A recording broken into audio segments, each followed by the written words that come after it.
Belle, bonjour à vous et merci de suivre les émissions sur les chaînes de la MBC. On est en direct dans l'émission Le Mag, émission qui passe sur Cool FM, émission qui passe également sur les plateformes des réseaux.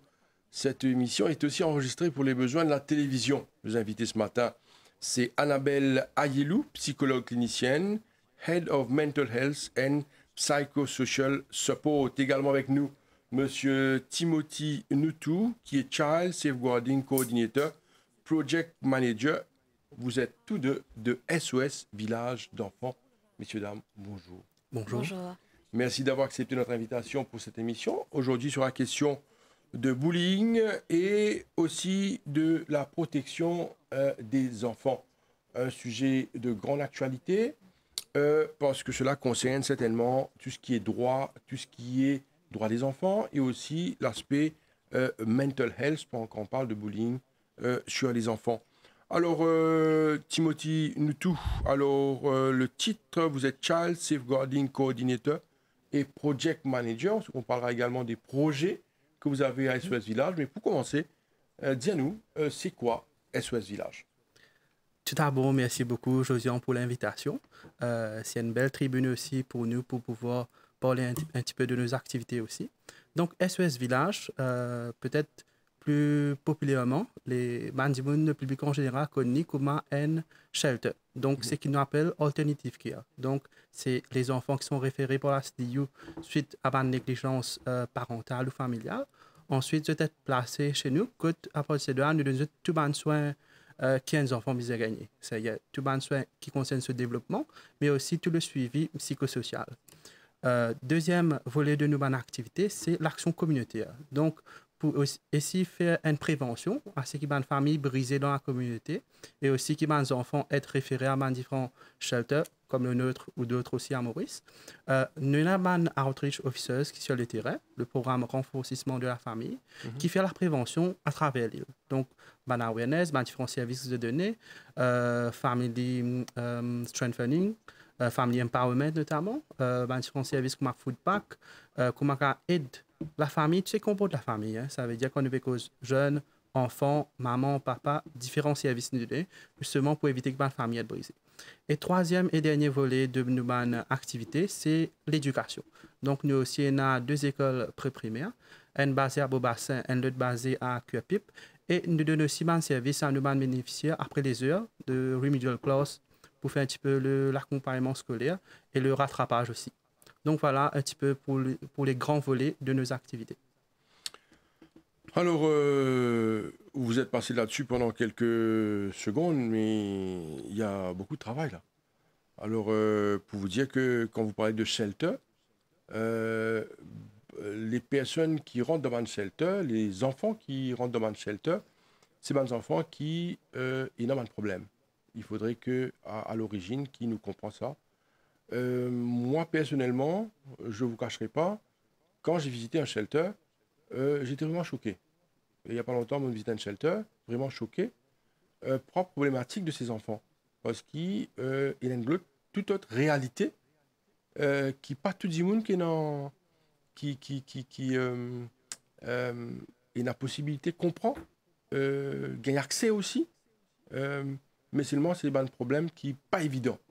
Et moi, je profite de l'occasion pour vous remercier et vous féliciter parce que ce travail, je sais que ce n'est pas simple, ce n'est pas facile d'adresser de tels problèmes qui nous vous comprend tout à l'heure, surtout avec Annabelle Ayelou, qui est la psychologue à SOS Village d'enfants. Alors, on va y aller. Nous vous aujourd'hui le bullying et protection des enfants. Nous, c'est comprendre avant tout qu'on nous cause le shelter. Qui sont ces enfants qui sont dans ce shelter SOS Village? Alors, comme Timothy l'a indiqué, donc ce sont des enfants qui arrivent chez nous et ils ont des profils dans lesquels ils sont passés par des situations très difficiles. Ils arrivent avec beaucoup de bagages émotionnels et ils sont vraiment, quand ils arrivent, on s'occupe de tout ce qui est la prise en charge, c'est-à-dire s'assurer au niveau de l'éducation, au niveau de la santé, au niveau de la nourriture, qu'ils aient tout ce qu'il faut. Mais il y a aussi tout l'aspect psychologique, c'est-à-dire de santé mentale. Et on a une prise en charge thérapeutique aussi pour que c'est des enfants qui puissent après grandir, s'épanouir, avoir un peu de la résilience et tous les skills qu'il faut pour qu'un jour, quand ils ressortent de là, ils arrivent à être des adultes épanouis. Très bien. Peut-être avec Timothy, nous tous, essayer de comprendre avant tout, avant qu'on arrive à comprendre comment vous travaillez avec ces enfants, parce qu'on parle de santé mentale, quelles sont les problématiques de ces enfants qui arrivent dans ces shelters? Ouais. Déjà, peut-être pour commencer, c'est-à-dire quand les enfants sont référés chez nous, de nos points de vue, institution ou soit le ministère, nous regardons du point de vue de la loi. Les enfants doivent être protégés, etc. Mais ce qui nous besoin bien comprendre du point de vue de l'enfant, c'est un exercice qui est très traumatique, qui est très traumatisant. Ça veut dire être séparé de la famille pour l'enfant, pour lui. Il ne connaît pas la loi, pas la loi. Il ne connaît pas toutes les conditions qui sont autour. Pour lui être enlevé du toit familial de ce ban repère qui est maman, papa. Donc déjà, ça, il donne un profil de pre-trauma avant même qu'ils en fassent une côté nous. Deuxième autre élément aussi, il y a une raison forcément si ban autorité peut retirer l'enfant de la famille, c'est aussi parce que c'est une famille qui passe dans une situation qui est très précaire. Donc, par là, on va dire que souvent, il y a la violence dans le toit familial ou dans l'environnement tout de tout. Il y a aussi les autres sévices comme la violence, il y a un abus comme les cas abus sexuels, malheureusement, dans l'entourage proche aussi. Et peut-être un petit statistique que je vais donner déjà, ça l'est prouvé au niveau mondial. Dans tous les cas que les enfants subissent abus, à 90% des cas, l'abuseur, c'est un démon qui l'enfant fait confiance. Un proche. Exactement, un proche. Donc, les papous dépassent le cercle familial ou l'entourage très proche de la famille. Donc, voilà. Donc, ça profile-là fait qui l'enfant, quand il vient contre nous, c'est toute une réponse qui nous besoin mettre en place pour capable de donner tout le soin adéquat, déjà dans l'état qui était, faire un assessment, le status de ce emotional status, on envie de dire. Et aussi, get un petit peu tout un gap qui n'arrivait au-delà de l'aspect émotionnel. Donc, souvent, il y a des enfants qui ratent l'éducation, il y a un gap dans la scolarité, etc. Donc, c'est un travail à neuf, à zéro qui nous a commencé chez nous. Et peut-être pour mettre l'emphase aussi sur l'importance qui est une question bizarre quand nous cause la structure. La structure même, elle est très, très importante. Nous savons le terme shelter parce que ça parle un petit peu plus aux Mauriciens, mais chez nous, nous préférons le terme maison d'enfants. Maison d'enfants, c'est une famille-like care setting qui nous a adopté chez nous. Ce n'est pas un système de dortoir, donc qui fait qui les enfants, un groupe de 5 ou 6 dans ma maison, et c'était un caregiver qui l'a en full-time avec eux, parfois il y en a deux mêmes, pour même ce rôle de caring là, ce rôle de mother figure là, justement. Et à côté de ça, caregivers, il y a des enfants et des jeunes. Nous avons aussi social workers, youth leaders, nous avons le village manager, et nous avons tout le côté administratif et support, comme mon collègue Annabelle qui est là présent pour la partie émotionnelle, psychosocial support, et moi-même qui représente la partie sauvegarde, prévention, du mécanisme de prévention, d'accompagnement, etc. Donc voilà, un petit peu sur la structure aussi, qui est définitivement nécessaire pour donner les soins aux enfants qui sont placés chez nous. Annabelle Ayelou, vous avez fait mention de quelque chose qui me pensait très important. Ces enfants sont très souvent victimes. Et ces victimes sont enlevées de leur famille. Et est-ce qu'il, quelque part, il n'y a pas une certaine injustice? Parce que les victimes eux-mêmes doivent partir de chez eux. Alors, comment les enfants qui arrivent dans un shelter, quelle est l'émotion et le sentiment? Parce qu'ils sont victimes et en même temps, ils sont bizarres qu'ils sont toi, c'est-à-dire partir de chez eux. Effectivement, bien souvent, quand ils arrivent, il y a un sentiment d'incompréhension parce que ils ne passent pas mal d'affaires difficiles et ils ont besoin qu'ils aient une famille, qu'ils l'endroit qu'ils connaissent, qu'ils vraiment une situation qu'ils connaissent depuis avant. Donc, ce qui est important pour nous, c'est quand vous êtes arrivés, nous donnons le temps parce que c'est un temps d'adaptation, mais aussi un temps pour rassurer les autres, que nous là pour accompagner les autres, nous là pour les autres, qui c'est important et aussi que c'est pas de faute. Bien souvent, tu viens avec un sentiment de culpabilité. Capable si d'ici qu'on tendait, des fois, si moi tu fais bons enfants, capables, moi tu pourrais ce que nos familles, ou si moi tu fais plus bons enfants, nos parents, pas tu peux gagner ce problème-là. Donc déjà, première étape, c'est déjà travailler là, pour qu'ils aient pas un sentiment de culpabilité, de sentir que c'est les autres fautes qu'ils ont retirées à d'autres familles. Et puis, deuxièmement, c'est vraiment de un espace que de tenter en sécurité. Comme Timothy dit, nous avons une famille. L'important, c'est recréer un peu sa cellule familiale là. Se donner la case avec 2-3 les autres enfants, se tenir dans la chambre. Il y a un caregiver qui est là pour donner d'autres soins tout au long de la journée, de la nuit. Il y a un social worker, il y a un psychologue, il y a toute une équipe autour qui est là pour faire un accompagnement unique par rapport à l'enfant. Donc, que ce soit au niveau éducation, mais aussi au niveau émotionnel, parce que quand tu arrives avec beaucoup de traumas, beaucoup de bagages très difficiles, et des fois, tu ne pas même connaître comment mettre non, les émotions qu'ils ont ressenties. Donc, c'est à nous, notre travail, de faire en sorte qu'ils être là pour eux, écoute eux, faire eux sentir eux en sécurité, et aussi après, ils travaillent avec toutes les émotions qu'ils ont ressenties. Ça peut être colère, peur, beaucoup d'émotions différentes, mais nous là pour accompagner eux dans ce chemin-là, pour que je sentais que je suis capable un contrôle aux autres la vie et que je connais que je peux aller. On parle de combien d'enfants là? Donc, on parle à peu près d'une centaine, on va dire cumulé. Hein? Donc, nous avons des enfants qui sont dans le village de Bambou, dans le village de Beaubassin. Nous avons aussi un modèle qui s'appelle le Housing Community. C'est le même principe, référé de la même manière, mais ce sont des maisons un petit peu plus indépendantes dans la communauté. Alors, on parle d'une centaine d'enfants dans SES Village d'enfants. Oui. Mais il y a d'autres shelters encore, en dehors de SES Village d'enfants. Mais déjà, une centaine, c'est beaucoup. Pour moi, quand j'entends ce chiffre-là, c'est un drame de constater que il y a tellement d'enfants qui sont victimes de tous ces bonnes affaires que je te fais que mentionner, par exemple le abus et ainsi de suite. Alors, là, nous rentrons carrément dans le vif. Vous, en tant qu'adulte, comment est-ce que vous voyez ces enfants-là?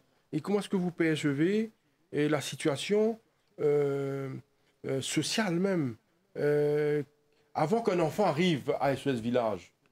Est-ce qu'il y a quelque chose qu'il faudrait faire avant pour que ces enfants n'arrivent pas jusqu'à SOS Village, d'après vous? Peut-être question un petit peu compliquée, je ne sais pas, mais déjà quand l'enfant arrive à SOS Village, c'est que l'enfant a problème. On est d'accord? Alors, je ne dirais pas que c'est un enfant à problème, je dirais que c'est un enfant qui est passé par des situations difficiles ou problématiques. Ok, allez, je corrige. Allez-y. Mais qu'est-ce qu'il faut faire pour que l'enfant n'arrive pas jusque dans SOS Village, d'après vous? Est-ce que c'est discutable? Est-ce qu'on peut protéger l'enfant déjà en amont? C'est l'objectif. C'est l'objectif, justement, qu'il y ait tous les mécanismes autour avant d'arriver à une situation, de prévenir une situation où l'enfant doit être retiré de sa famille. Donc, c'est tout un travail d'accompagnement qu'il faut faire avec la famille au préalable. Parce qu'il y a des skills qu'ils n'ont pas, de leur donner les skills qu'ils ont pour qu'ils puissent, eux, être en contrôle de tout ce qui est parentalité, avoir toutes les ressources qu'il faut. Comme Timothy l'a expliqué auparavant, malheureusement, ça se trouve beaucoup chez des familles vulnérables, où ils n'ont pas forcément le soutien, le support autour, ils n'ont pas forcément les connaissances qu'il faut autour, ils se retrouvent dans des situations. Donc, il y a tout un travail au niveau de la communauté, au niveau des différentes organisations autour, pour empêcher que les enfants se retrouvent dans cette situation. Parce que, Timothy, quand nous guette la situation comme elle est, nous trouvons que ces enfants sont très souvent victimes de proches. Donc, comment protéger un enfant dans sa maison, dans sa propre maison? Exactement. Il n'est pas simple. Définitivement, c'est pas simple. Et peut-être me complémente l'information qui m'a aussi donnée tout à l'heure là, c'est-à-dire à peu près 100 enfants qui dans une nouvelle institution. Selon le chiffre des autorités, c'est à peu près plus de 500 enfants. Donc déjà, chez nous, nous représente un cinquième de ce chiffre-là qui est énorme. Qui est énorme.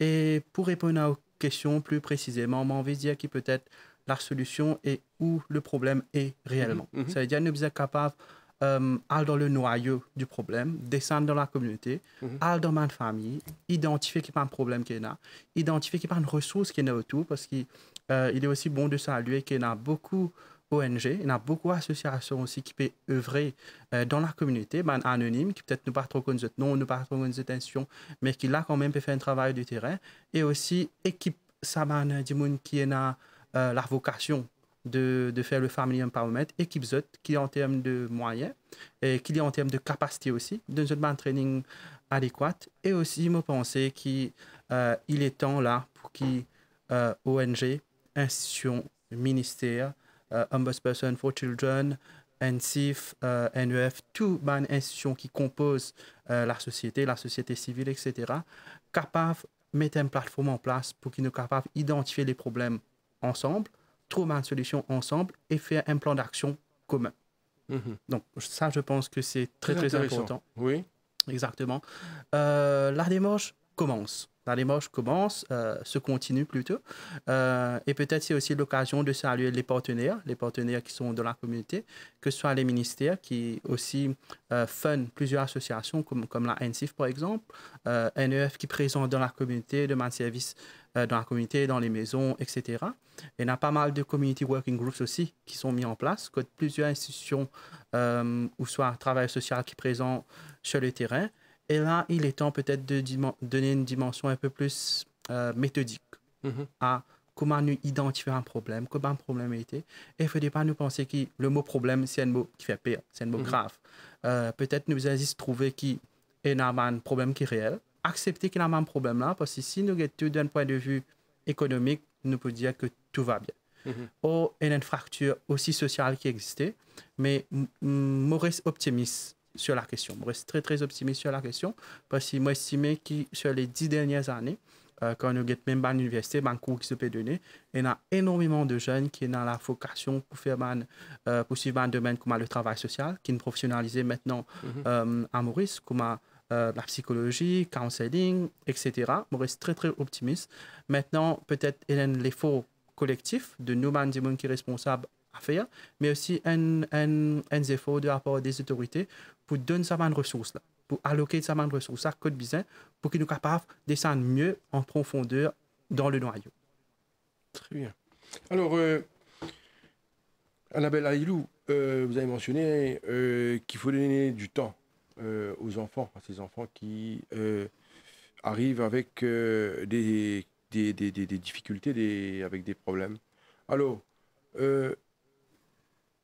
quelle est la méthode que vous employez pour travailler avec des enfants qui sont quand même victimes, qui sont écrasés, qui ont été abusés, qui sont victimes de tout? Alors, quelle est la méthode? Comment est-ce que vous fonctionnez? Et quel est l'âge un peu de ces enfants qui sont à SOS Village d'Enfants?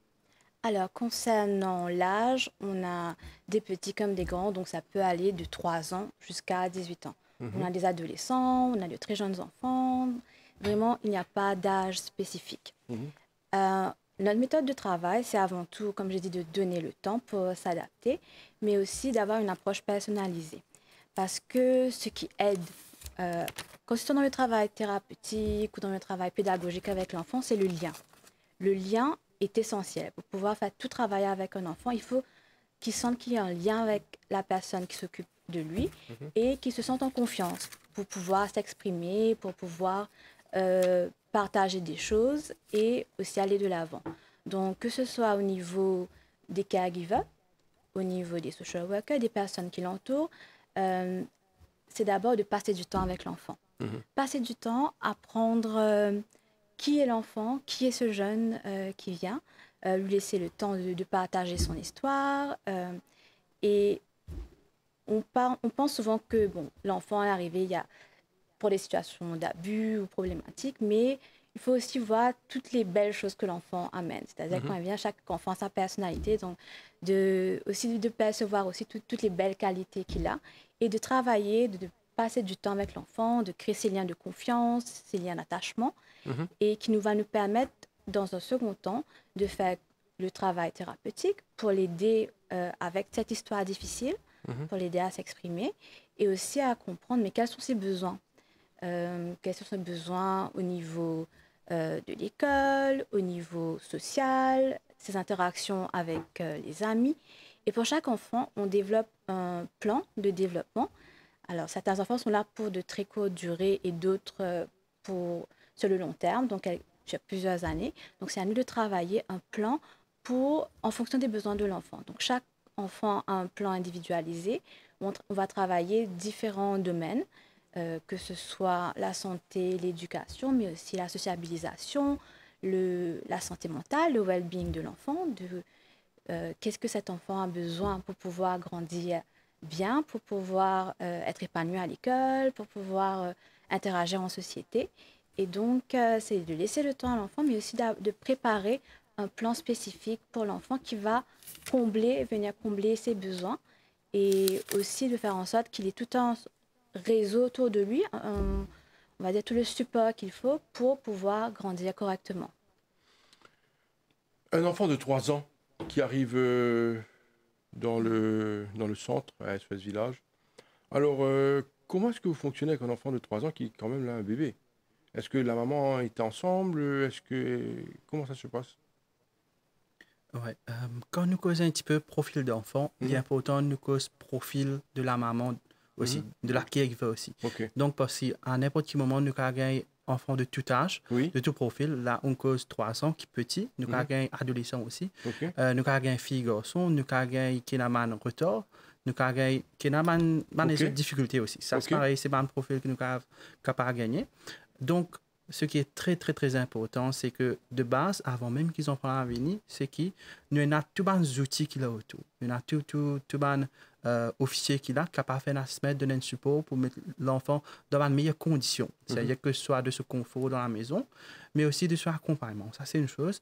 Et puis, deuxièmement, c'est pas que mettre les conditions, c'est aussi la personne qui s'occupe de l'enfant aussi. Donc, là, je me pose un petit peu sur le profil de la caregiver. Donc, un profil qui travaille avec un enfant qui est petit, en bas de 5 ans, avec un autre qui peut travailler avec un adolescent, il y a un profil différent. Donc, ça, c'est pareil, il vient à travers différentes formations. Ce n'est pas toujours qu'ils enfants à venir qui peuvent apprendre là, sur le tas, etc. Donc, il vient un petit peu, un profil, on va dire, un petit peu spécialisé. Donc, nous connaissons qui profil qui est plus capable de travailler avec jeunes, avec enfants, avec adolescents, avec ce qui est un petit peu plus personnalité forte, avec, etc., etc.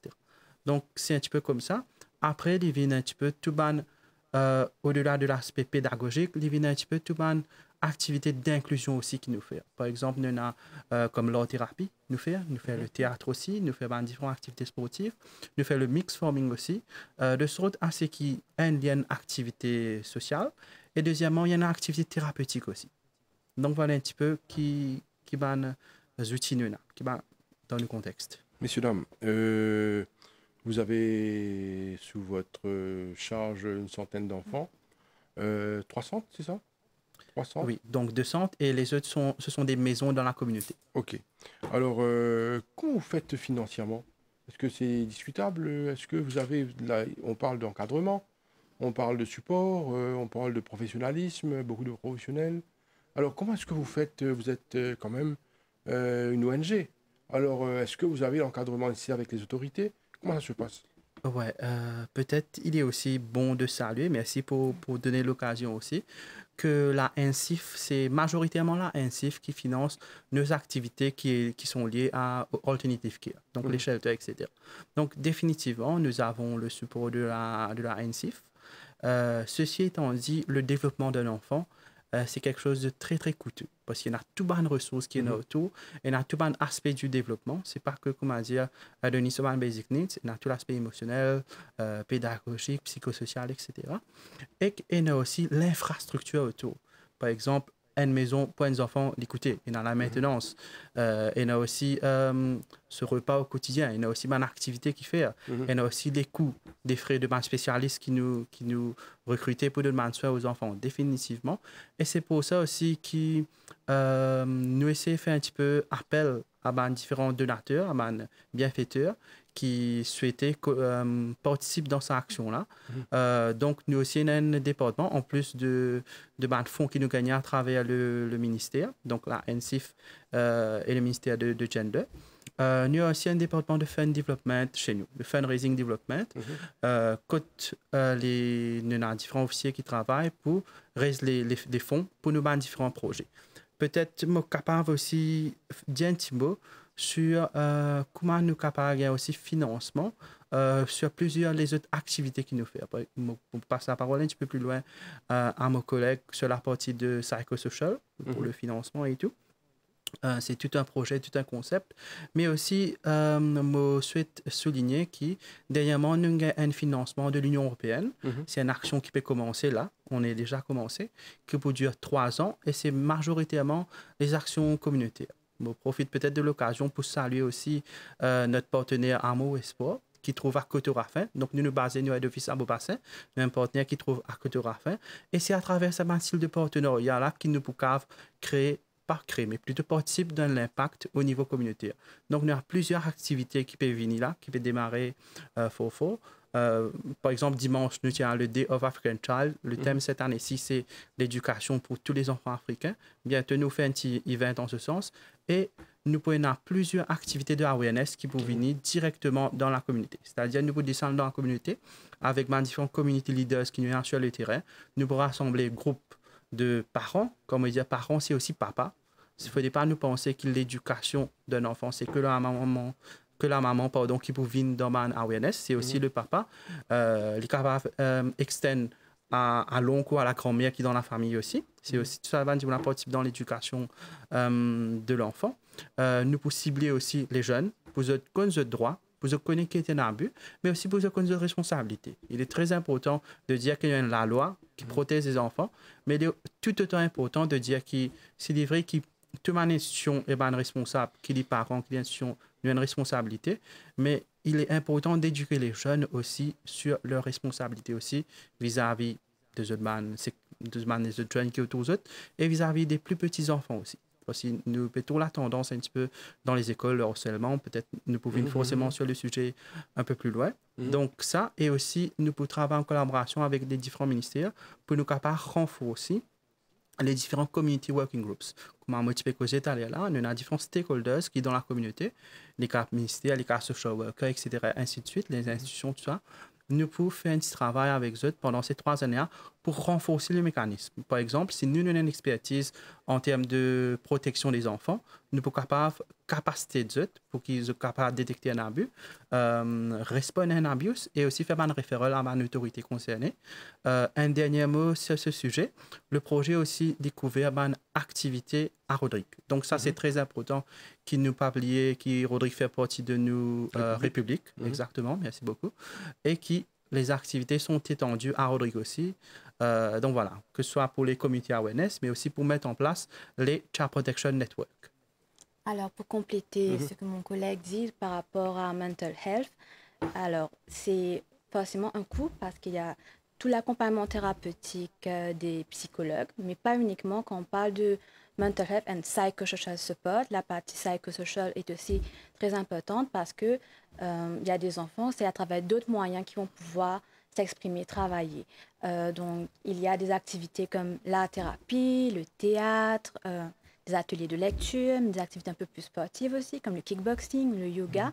Et toutes ces activités qui sont centrées autour de la santé mentale, il faut remercier la NCIF pour le financement et aussi nos donateurs qui croient en nos projets, qui nous permettent d'implémenter des projets vraiment centrés sur la santé mentale pour que ça puisse devenir une priorité au sein de l'organisation, mais aussi ailleurs. Parce que quand on parle de capacity building, c'est aussi autour de la santé mentale. Par exemple, on a une activité il n'y a pas très longtemps, un workshop sur les trauma informed practice, qu'on a pu donc partager ce training avec différents stakeholders, donc les ONG qui travaillent dans le même domaine, les organisations aussi, le ministère, pour aussi travailler sur l'awareness et expliquer qu'est-ce que c'est que le trauma, expliquer comment on travaille avec des enfants et des jeunes qui sont passés par tous ces événements de vie difficiles. Et donc ça, c'est des choses qui vont nous permettre aussi de créer un dynamisme autour de ces questions de santé mentale. Très bien. Alors, le thème du jour, bullying et protection des enfants, on va y aller maintenant pour comprendre quand on parle de bullying, Aujourd'hui, c'est un sujet d'actualité, protection des enfants, la loi qui protège les enfants. Je vous laisse introduire. Oui. Déjà, quand on cause de bullying, donc autrement dit le harcèlement, euh, il y a une petite spécificité par rapport à les autres formes d'abus. Donc, les autres formes d'abus qui nous en a, qui est un peu plus commun, qui est plus recensé, c'est l'abus physique, l'abus sexuel, que ce soit contact ou non contact, l'abus émotionnel et finalement la négligence. Donc, ensuite, à côté de ça, nous avons aussi le harcèlement. Le harcèlement, c'est une tendance qui peut venir à grands pas. C'est-à-dire que ce soit dans les écoles, dans la communauté, etc. Et aussi que ce soit le cyberharcèlement. Vous venez un petit peu là. Il est à noter aussi que au niveau de la fédération chez nous, SOS Village, qui est une ONG internationale, nous, officiellement, depuis nous une review de policy en 2023, officiellement, nous nommons le harcèlement, le bullying, autrement dit, comme une forme d'abus. Donc, ça, c'est des parties qui existaient avant, mais maintenant, dans nos policy en interne aussi, le bullying les reconnaît comme une forme d'abus. Maintenant, le bullying, comment les différencier depuis un abus physique, par exemple? Le bullying, normalement, on a un abuseur, qui est volontaire ou involontaire, parce que souvent, nous peut causer un jeune. Nous avons une victime, ou plusieurs abuseurs, et nous avons aussi une audience. Donc, c'est ça qui différencie depuis un abus physique ou soit un abus émotionnel. Souvent, il y a une dimension aussi un petit peu humiliante. C'est-à-dire, par exemple, dans l'école, nous trouvons, peut bully un enfant par rapport à ce... Il est capable de se couler la peau, il est capable de se poids. La grossophobie, c'est une tendance qui nous peut trouver de plus en plus. Donc, ça, c'est le harcèlement, et souvent, il fait devant une audience. C'est-à-dire le bullying n'a pas tellement existé en one-to-one. Il n'y a pas une affaire qui arrivait en isolation, il arrivait devant une audience. Il est aussi capable sous forme de cyberbullying. Donc, nous trouvons maintenant avec les réseaux sociaux, il finit, il y a le harcèlement dans l'école, il finit dans l'école, nous retournons à la case, sur Facebook, nous rebâchons maintenant. Nous refait un bashing, nous rebullyons, là les autres commencent à commenter, etc.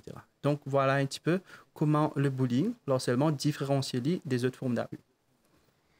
Très bien. Alors le bullying, nous sommes contents de gagner maintenant l'explicatif de la psychologue. Bullying aujourd'hui c'est un sujet d'actualité. Il y a beaucoup de victimes.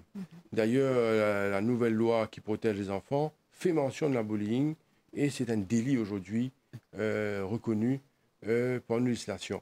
Alors, est-ce que c'est un problème qui existe vraiment et est-ce qu'ils ont dit où et non, personnes, enfants, jeunes qui ont besoin de travail, aider par rapport au problème de bullying? Alors, pour répondre à cette question, donc, quand on parle de bullying, on peut aussi parler de harcèlement scolaire ou certains utilisent le terme intimidation. Donc, c'est quelque chose qu'on constate dans les écoles, quelque chose qu'on constate dans les communautés. Donc, c'est définitivement réel et un problème qui devient de plus en plus important. Et à travers les témoignages des enfants, à travers les témoignages des professeurs et même des parents qui se retrouvent des fois désœuvrés ou ne savent pas quoi faire par rapport à la situation de leur enfant. Donc, c'est définitivement réel et ça prend de plus en plus d'ampleur. Donc, quand on parle de harcèlement scolaire ou de bullying, comme Timothy l'a dit, c'est avant tout une forme de violence.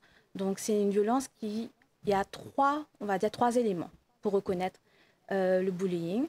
Déjà, c'est qu'il y a une intention de faire du tort à autrui. Ce n'est pas quelque chose qui est accidentel, qu'on a fait sans faire par exprès. Il y a définitivement l'intention de faire du mal et l'intention de nuire. Le deuxième aspect, c'est on va dire que c'est quelque chose qui est répété. Ce n'est pas quelque chose qui arrive une seule fois et c'est terminé. Quand on parle de bullying, il y a la notion que c'est quelque chose qui est récurrent, qui arrive régulièrement.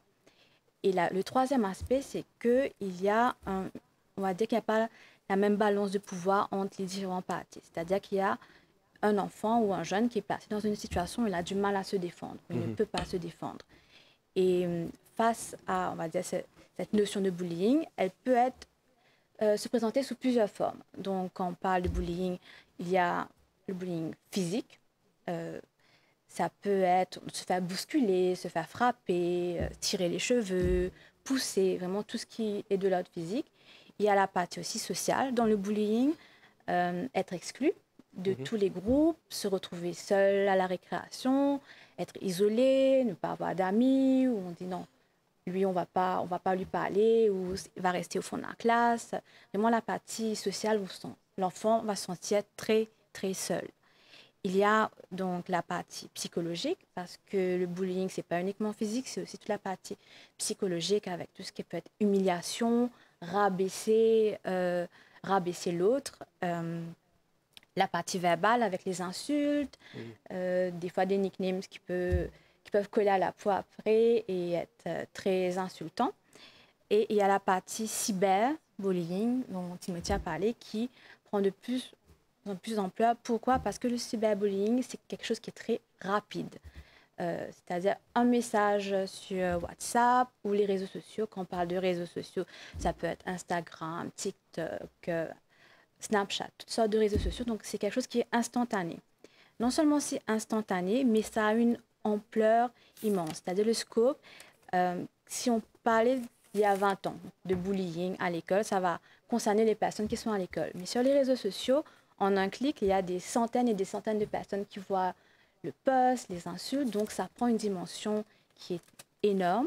Et en sachant aussi que finalement, il n'y a plus d'endroits où on peut se sentir en sécurité par rapport au bullying. Parce qu'avant, on avait des difficultés à l'école ou dans la communauté, mais on rentre chez soi et on a sa famille, on peut se sentir en sécurité. Maintenant, il n'y a plus ça parce qu'avec nos portables, on est chez soi et le bullying peut se passer pendant ce moment où on est aussi chez soi. Donc, il n'y a plus aucun moment de sécurité. Donc, le bullying, c'est vraiment toutes ces différentes formes de violence qui ont un grand impact, que ce soit, ça peut être physiquement, mais aussi du côté psychologique, parce que ça impacte notre santé mentale. Ça peut créer des situations où les jeunes vont être très anxieux, déprimés. C'est vraiment des situations de stress en permanence. L'enfant va à l'école, retourne à la maison, il est encore stressé. Et c'est vraiment il y a tout un mécanisme autour du bullying, comme Timothée l'a dit, c'est-à-dire que c'est un triangle. Il y a la personne qui est harcelée, il y a le harceleur, qui n'est pas forcément une personne, ça peut être 2 ou 3 personnes.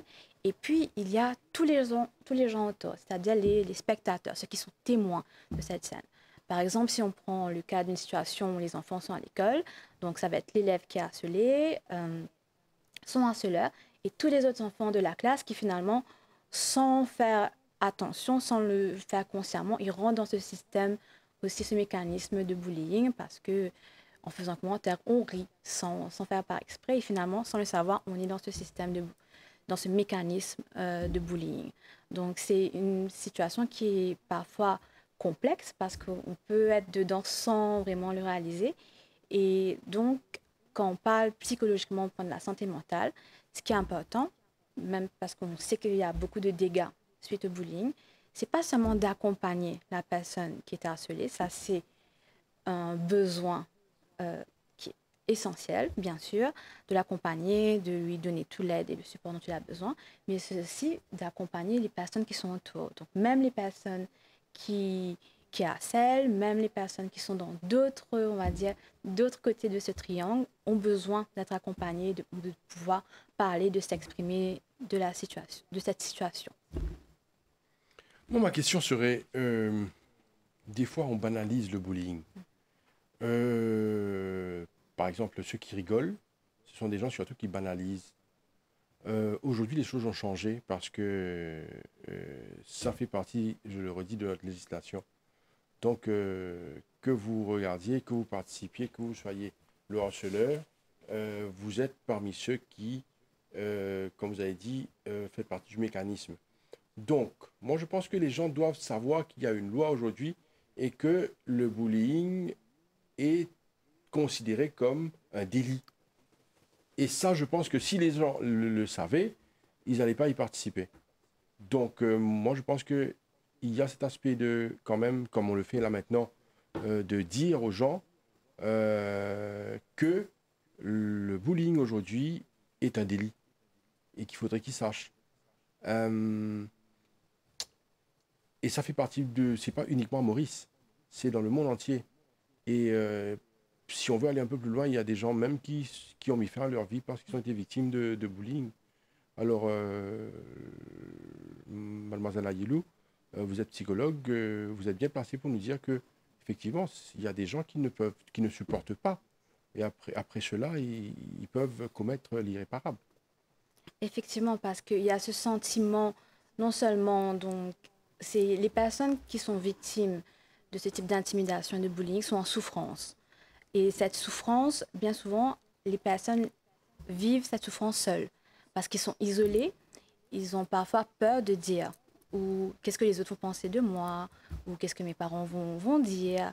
Ils ne savent pas forcément vers qui se tourner. S'ils sont isolés, ils n'ont pas forcément d'amis et ils ne vont pas forcément le dire à un adulte.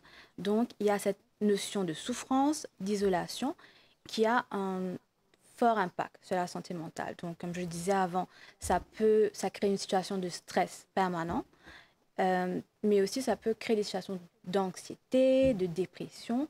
Et si ce jeune va rester sur une longue durée comme ça, sans aucun support, sans aucune aide autour, et il va avoir l'impression qu'il n'y a pas de solution. Ça ne va jamais s'arrêter, je vais toujours être dans cette situation. Donc, ça peut créer des situations, malheureusement, qui emmènent au plus pire, à des tentatives suicidaires. Timothy Nutu, alors vous êtes aussi responsable de ce qu'on dit, de ce qu'on appelle Child Safeguarding Coordinator. Qu'est-ce que ça a à faire avec cet aspect de bullying? Oui, justement, il y en a plusieurs piliers dans l'approche de Child Safeguarding, qui est, au final, l'objectif est de créer un environnement sécuritaire pour l'enfant et pour les autres personnes qui autour aussi, dans tout le service que nous donnons. Donc, ce concept-là, nous sommes capables même d'amener à la communauté, nous sommes capables même d'amener dans les écoles, etc.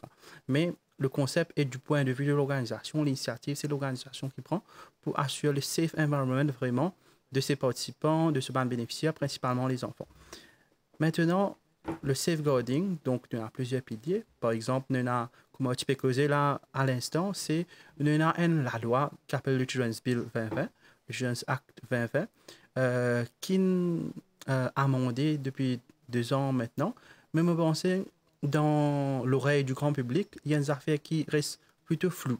Il y a une vraie méconnaissance de la part de la population sur la question. Et ça, peut-être ça, c'est nos responsabilités, nous autorités concernées, nous ONG, etc., de faire justement sa dissemination, là, de créer ça l'information. Là. Donc, premier pilier, c'est awareness, créer l'information, c'est justement ça qui nous fait dans l'organisation. C'est pas seulement avec les enfants qui nous vont bénéficier, pas seulement avec les caregivers ou social workers qui sont les direct stakeholders de ces enfants-là, mais aussi avec tout le personnel qui encadre, c'est-à-dire même le côté administratif, HR, fundraising, etc. Premier principe, c'est l'awareness. Ensuite, c'est la prévention qui pour mettre l'enfant. C'est-à-dire quand on a un système de prévention dans l'organisation, ou soit dans l'école, ou soit même, peu importe où nous était, il est applicable même dans la case, nous identifier un risque. Il y a plusieurs risques qui nous faisaient ouvrir le lycée, qui nous faisaient faire un petit peu de recherche aussi. Moi, prends un exemple bien simple au niveau de la case, capable valide pour la case lambda aussi.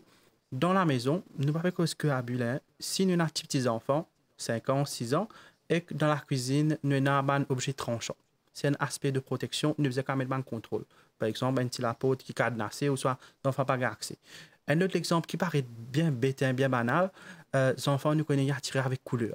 Nous connaissons un détergent, il y a couleur rose, couleur bleue, etc.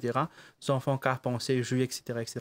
Donc, si nous sommes capables de faire un risk assessment, qui dans le contexte de la maison ou dans le contexte de l'organisation, nous sommes capables de mettre un contrôle, un plan de mitigation en place pour nous prévenir un abus et un danger éventuel. Pas que azot, mais il y a aussi un abus. Je vais prendre un exemple un petit peu plus institutionnalisé. Comme on connaît, nous avons plusieurs enfants dans nos centres, différents âges, différents profils. Nous sommes capables dans la maison, nous avons un adolescent qui est en pleine adolescence, qui peut développer, qui peut découvrir, etc. Et nous sommes capables d'avoir d'autres enfants qui sont un petit peu plus vulnérables, on va dire, qui sont en situation de handicap, qui ont un certain retard. Dans ce contexte-là, il y a un risque qu'il y ait un éventuel abus, ou soit un sexual play, touch, l'idée déroule. C'est pour ça qu'il est important pour nous, nous capables d'identifier comment un risque était et nous mettre un contrôle adéquat en place. Définitivement, si nous connaissons qu'il y a une certaine power imbalance, qu'il y a un certain risque, nous pas pour mettre des enfants incapables victimes et incapables abuseurs. C'est pour ça que la notion de prévention et de mesurer les risques et de mettre le contrôle, c'est primordial. Là, on cause directement concernant les enfants. Donnez-nous un petit exemple encore du point de vue administratif, parce que c'est pour ça que moi je disais c'est tout un concept. Par exemple, dans nos recrutements, dans nos affaires qui appellent le Safe Recruitment Procedures chez nous à SOS Village, définitivement, avant qu'il y ait un monde vienne mettre les pieds nous pour travailler avec les enfants, nous faisons check ce background, nous faisons checker s'il y a un certificat moralité, nous faisons aussi téléphoner pour guetter que ce soit une référence, etc. Donc voilà, ça lui permet de nous faire un recrutement pour nous assurer que ça dit qui peut venir au plus proche des enfants, qui a une grande responsabilité. Ce n'est pas n'importe qui. Ce n'est pas nous, en tant qu'organisation, qui peut créer bonnes conditions pour que nous ayons des enfants victimes d'abus. Donc, là, nous causons un petit peu du point de vue des enfants, mais aussi du point de vue administratif. Et ensuite, nous avons aussi le reporting. C'est-à-dire, il n'est pas suffisant qui nous crée l'information qui a été un abus, qui a été une violence, etc. Nous devons quand même mettre un mécanisme qui permet à ces enfants à l'aise pour capable de reporter banca.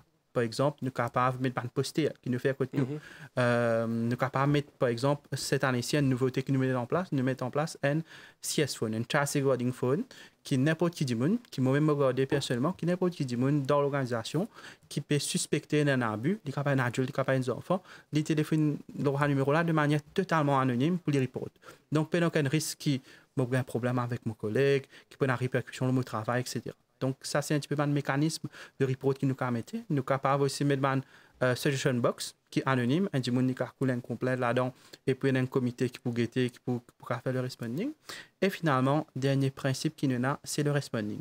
C'est toute la partie qui, mon collègue Annabelle est allée là, du moment qui, malheureusement, inévitablement, dépendant du profil, contexte, etc., certains abus nous ne pouvons pas gagner, nous ne pouvons pas éviter.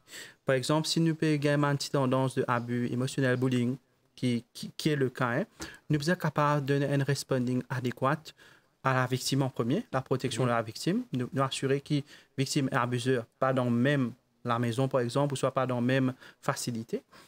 L'autre affaire, il ne faut pas qu'il nous crée une certaine culpabilité sur l'abuseur aussi. Capable des enfants, il est capable des enfants qui peuvent informer, il est capable des enfants qui peuvent exprimer sa colère de cette manière-là. Donc, lui aussi, pareil, il besoin un support adéquat. Maintenant, nous avons aussi un autre volet qui s'appelle le responding quand il concerne des abus qui adulte à enfant, qui existe aussi dans Maurice, existe aussi dans le monde, c'est une réalité. Donc, là, peut-être, Léa nous prend les plus perspectives de si c'est un abus involontaire capable d'arriver, parce que le contexte, parfois, il est capable de choses, c'est pas évident.